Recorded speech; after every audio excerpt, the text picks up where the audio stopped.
That's right, Irvin. The bear from The Revenant is nominated for the coveted MTV Golden Popcorn Award. I'm Brian Aguilar, and here are the latest in the world of entertainment.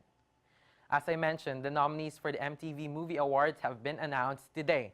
Star Wars: The Force Awakens led the movies with most nods with 11, including Movie of the Year, Best Villain, and Best Female Performance by Daisy Ridley. Deadpool, which has grossed more than $300 million domestically, follows Star Wars with 8 nominations, including 5 for Ryan Reynolds, who is nominated for Best Male Performance, Best Comedic Performance, and Best Action Performance. Oscar Best Picture spotlight was snubbed in the Movie of the Year award. Best Actor Leonardo DiCaprio has a chance to add a Golden Popcorn trophy to his award shelf as he is nominated for Best Male Performance and Best Fight with the CGI Bear in The Revenant.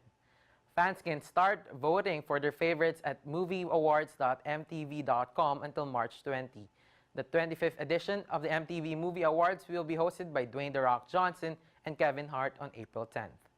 Speaking of movies, the Harry Potter prequel will be released in November, and J.K. Rowling wrote new stories to serve as a foundation for the movie.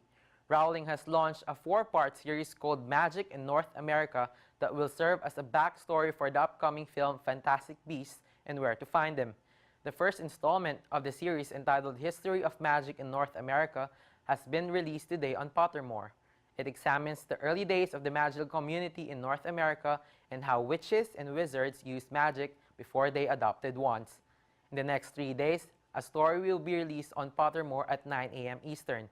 The titles of the other series include 17th Century and Beyond, Rappaport's Law, and 1920s Wizarding America. Wizarding fans in North America will also learn more about the wizarding school in the continent called Ilvermorny, which was revealed in January. From movies to music, fans of American singer-songwriter Bob Dylan will get a chance to see him live.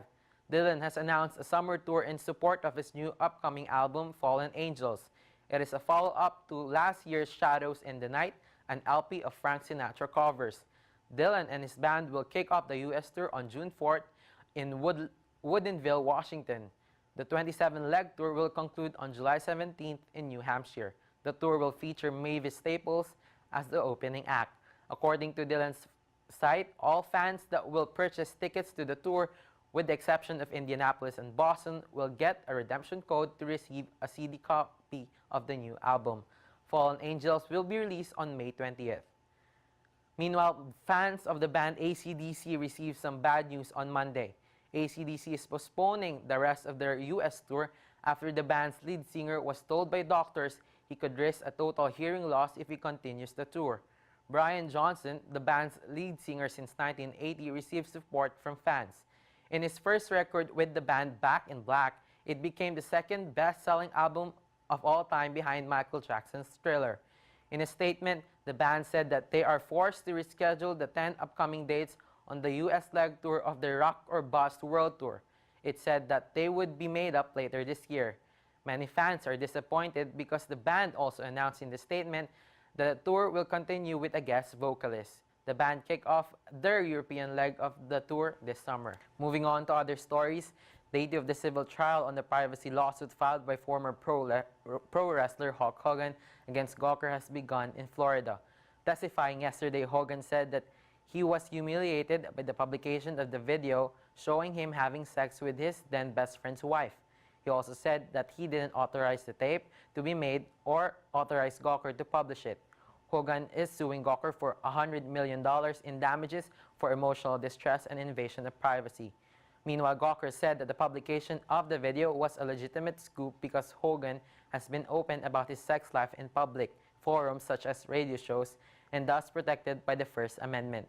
From one wrestling star to another, Bret the Hitman Hart announced at a news conference on Monday that he is cancer-free after receiving a robotic prostatectomy on February. The wrestler disclosed his cancer diagnosis on social media last month. Hart said he was facing a six-month recovery period with minimal physical activity. Hart, who gained popularity in the 80s and the 90s in the World Wrestling Federation, has had serious issues before. He suffered a stroke in 2002 that left him paralyzed but successfully recovered. The hitman expects that his condition will prompt men to get tested. An estimated 4,100 Canadian men died due to prostate cancer last year. Before I go, I just want to give a quick shout out to my mom as today's International Women's Day. Just want to thank you for everything you've done. You're the strongest woman I know. And those are the latest from the world of entertainment. I'm Brian Aguilar. Back to you, Irvin.